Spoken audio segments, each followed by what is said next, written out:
গল্পের শুরুতেই আমরা লারিসাকে দেখতে পাই। লারিসা নিয়মিত প্লেনে যাতায়াত করত, কিন্তু সে কখনোই সিট বেল্ট বাঁধত না। অদ্ভুতভাবে তার এই খারাপ অভ্যাসটাই একভাবে তার প্রাণ বাঁচিয়ে দেয়। ঘটনাটি ঘটে যখন লারিসা তার বয়ফ্রেন্ড বলদিয়ার কাঁধে মাথা রেখে গভীর ঘুমে আচ্ছন্ন ছিল। ঠিক তখনই হঠাৎ একটি যুদ্ধবিমান প্রচণ্ড গতিতে পাশ দিয়ে যায় এবং মুহূর্তের মধ্যে যাত্রীবাহী প্লেনটির সাথে ধাক্কা খায়। বিস্ফোরণে প্লেনটির গায়ে বিশাল এক গর্ত তৈরি হয়। এত উঁচুতে বাতাসের চাপ এতই তীব্র ছিল যে তা এয়ার হোস্টেস এবং অনেক যাত্রীকে এক ঝটকায় বাইরে টেনে বের করে নেয়। সিট বেল্ট না বাঁধার কারণে লারিসাও হাওয়ায় ভেসে প্লেনের এদিক সেদিক ধাক্কা খেতে থাকে। বাতাস যখন তাকে কেবিনের বাইরে টেনে নিয়ে যাচ্ছিল, ঠিক তখনই ভলদিয়া তাকে ধরে ফেলে, কিন্তু বাতাসের সেই প্রচণ্ড টান সে ধরে রাখতে পারে না এবং তার হাত ফসকে যায়। ভাগ্যক্রমে লারিসার সাথে সাথেই পাশের একটি সিট আঁকড়ে ধরে এবং বাইরে পড়ে যাওয়া থেকে বেঁচে যায়। কিন্তু ভলদিয়ার ভাগ্য এতটা সুপ্রসন্ন ছিল না। বাতাসের তোড়ে প্লেনটি দুটুকরো হয়ে যায় এবং বাতাস তাকে উড়িয়ে নিয়ে যায়। এরপর লারিসা প্লেনের ভাঙা অংশের সাথে দ্রুত গতিতে নিচে পড়তে থাকে। ঠিক সেই মুহূর্তে তার সিট বেল্টের কথা মনে পড়ে এবং সে জলদি করে সেটা বেঁধে নেয়। এখন সব কিছুই ছিল ভাগ্যের হাতে। তার শুধু এটুকুই আশা ছিল যে এই বেল্টটাই হয়তো তার প্রাণ বাঁচাবে। শীঘ্রই প্লেনটি মাটি থেকে মাত্র কয়েক মিটার দূরে চলে আসে। ভালো দিক এটাই ছিল যে নিচে পড়ার গতি কিছুটা কমে গিয়েছিল। কয়েক সেকেন্ড পরেই সেটা সরাসরি মাটিতে আছড়ে পড়ে। কারো কোনো আশা ছিল না, কিন্তু লারিসা অলৌকিকভাবে বেঁচে যায়। যখন তার জ্ঞান ফেরে, সে দেখে সে এক গভীর জঙ্গলের মধ্যে পড়ে আছে। কোনোভাবে সে বেঁচে গিয়েছিল ঠিকই, কিন্তু প্লেনের একটি ভাঙা টুকরো তার পা এফোর ওফোর করে ঠুকে গিয়েছিল। ভাগ্য ভালো যে সেটা কোনো বড় শিরায় আঘাত করেনি। সে সেটা বের করার কথা ভাবে, কিন্তু ওটা খুব বাজেভাবে আটকে ছিল। একটু নড়াচড়া করলেই লারিসা প্রায় যন্ত্রণায় অজ্ঞান হয়ে যাচ্ছিল, কিন্তু সে জানত তাকে এটা বের করতেই হবে। আরও একবার সে সাহস সঞ্চার করে এবং গায়ের সমস্ত শক্তি দিয়ে টান দেয়। টুকরোটা ধীরে ধীরে তার পা থেকে বেরিয়ে আসতে থাকে। অবশেষে বুক ফাটা চিৎকারের সাথে সেটা বেরিয়ে আসে। লারিসা সেখানেই বসে বেশ কিছুক্ষণ জিরিয়ে নেয়। তখন গিয়ে সে সেই প্রচণ্ড যন্ত্রণা থেকে কিছুটা স্বস্তি পায়। এরপর সে দ্রুত তার স্কার্টের কিছুটা অংশ ছিঁড়ে নেয় এবং ক্ষতের ওপর শক্ত করে বেঁধে দেয়। তারপর সে অনেক কষ্টে উঠে দাঁড়ালো এবং জোরে জোরে লুডিয়ার নাম ধরে ডাকতে লাগলো। সে দেখল যে পেছনের সিটে আরেকজন যাত্রী লাশ পড়ে আছে। সে খুশিতে মানুষ দেখার আশায় তার দিকে দৌড়ে গেল, কিন্তু পরের মুহূর্তেই বিভৎসভাবে মৃত লোকটিকে দেখে সে প্রায় জ্ঞান হারানোর অবস্থায় চলে গেল। সে অসহায় হয়ে মাটিতে বসে পড়ল এবং ধীরে ধীরে অচেতন হয়ে গেল। অনেকক্ষণ পর একটি মশার কামড়ে তার চোখ খুলে। তারপর সে একটি হেলিকপ্টারের জোরালো শব্দ শুনতে পেল। সেটি ছিল সরকারের পক্ষ থেকে আসা উদ্ধারকারী দল। লারিসা দ্রুত হাতে পড়ে থাকা মৃত লোকটির গলা থেকে মাফলার খুলে নিল এবং শব্দের দিকে দৌড়াতে লাগলো। ক্ষতের প্রচণ্ড যন্ত্রণার কথাও সে পরোয়া করল না। হেলিকপ্টার দেখে সে তৎক্ষণাৎ হাতের মাফলার নাড়াতে শুরু করলো এবং চিৎকার করল, কিন্তু হেলিকপ্টারটি তার ওপর দিয়ে চলে গেল। ভাগ্য ভালো যে তাতে বসে থাকা একজন পাইলটের নজর এসে পড়েছিল, কিন্তু পাশে বসা অফিসারের ধারণা ছিল যে 5000 মিটার উচ্চতা থেকে পড়ার পর কারো বেঁচে থাকা অসম্ভব। সে বলল যে ওটি হয়তো পাশের কোনো ক্যাম্পের রাঁধুনি হবে যে হেলিকপ্টার দেখে হাত নাড়াচ্ছে। লারিসা তার চোখের সামনে বেঁচে থাকার একমাত্র সুযোগটি দূরে চলে যেতে দেখল, কিন্তু তার কিছুই করার ছিল না।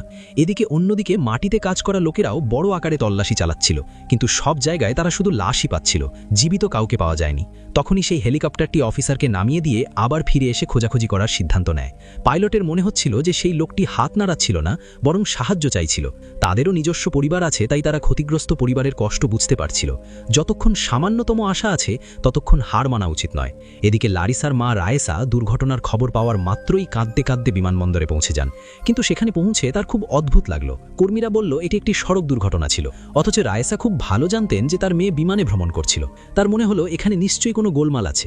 কেন কর্মীরা তার চোখের দিকে তাকিয়ে মিথ্যে বলছে? দুর্ঘটনার পেছনে এমন কি রহস্য আছে যা তারা দুনিয়ার কাছে লুকাচ্ছে? এদিকে জঙ্গলে লারিসা হার ছাড়ল না। তার মন বারবার বলছিল যে তার প্লেনের সামনের অংশটি খোঁজা উচিত, যাতে সে জানতে পারে যে লুডিয়া বেঁচে আছে কিনা। ব্যথা এবং ক্লান্তি সত্ত্বেও সে ধীরে ধীরে সেই দিকেই এগোতে থাকলো, কিন্তু তখনই একটি ভয়ানক ছায়া তার নজরে এলো। একটি চিতাবাঘ।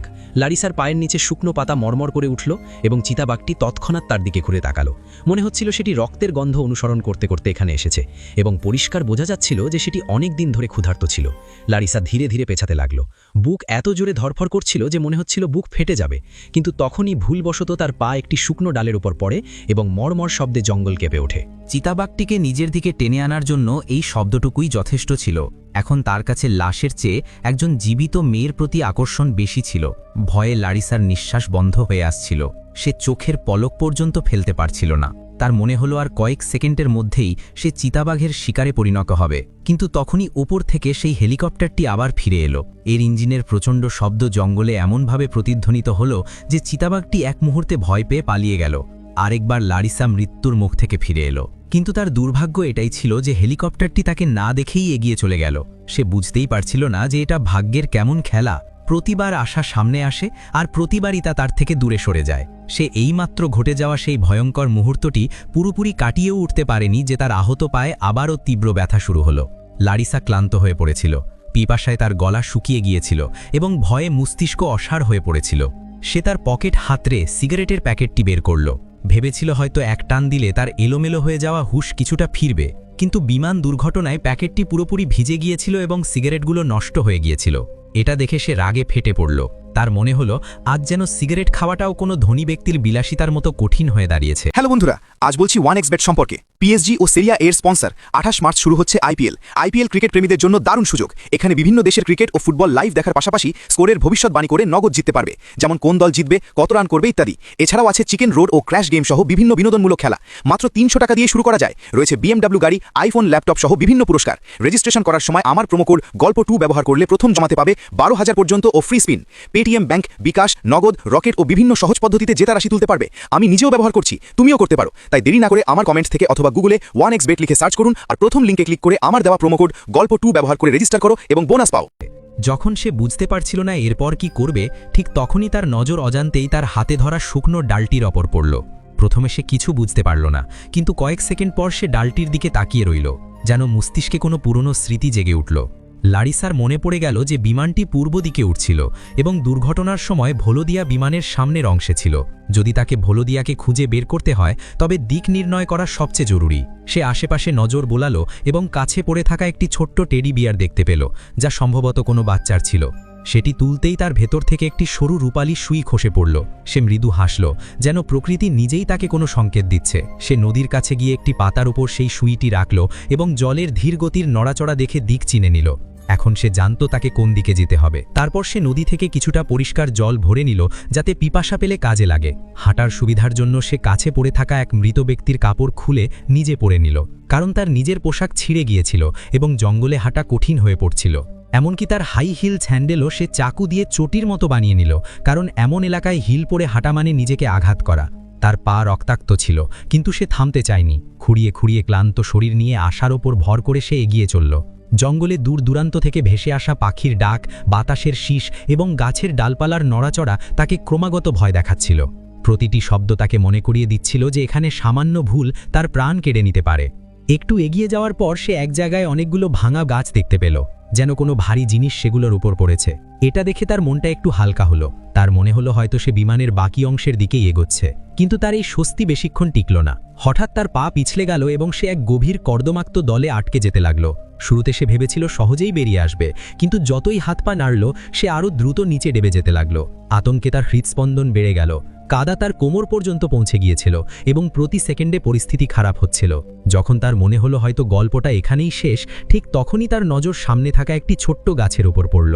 গাছটি খুবই সরু ছিল, যেন বাতাসে দুলছে, কিন্তু সেই মুহূর্তে লারিসার কাছে ওটা কোনো জীবন রেখা থেকে কম মনে হলো না। সে সমস্ত সাহস সঞ্চয় করল, হাত বাড়িয়ে গাছটি ধরল এবং নিজের সর্বশক্তি দিয়ে টান দিল। মনে হলো হয় গাছটা উপড়ে যাবে, নয়তো সে বেঁচে যাবে। গাছটা শেকড় শুদ্ধ একটু নড়ে উঠল ঠিকই, কিন্তু পুরোপুরি ভেঙে পড়ল না। এরই মধ্যে লারিসা নিজেতে হ্যাচকা টেনে কাদা থেকে বের করে আনল। সে হাঁপাতে হাঁপাতে কাদামাখা শরীরে মাটিতে লুটিয়ে পড়ল, কিন্তু সে জীবিত ছিল, আর তখন এটাই ছিল সবচেয়ে বড় কথা। কিন্তু বিপদ যেন তার জীবনের লাইন দিয়ে দাঁড়িয়েছিল। একটা শেষ হতে না হতেই আরেকটা এসে হাজির হচ্ছিল। সে কোনোভাবে খুঁড়িয়ে খুঁড়িয়ে একটা পাহাড়ে উঠছিল, কিন্তু হঠাৎ তার পায়ের নিচের মাটি সরে গেল।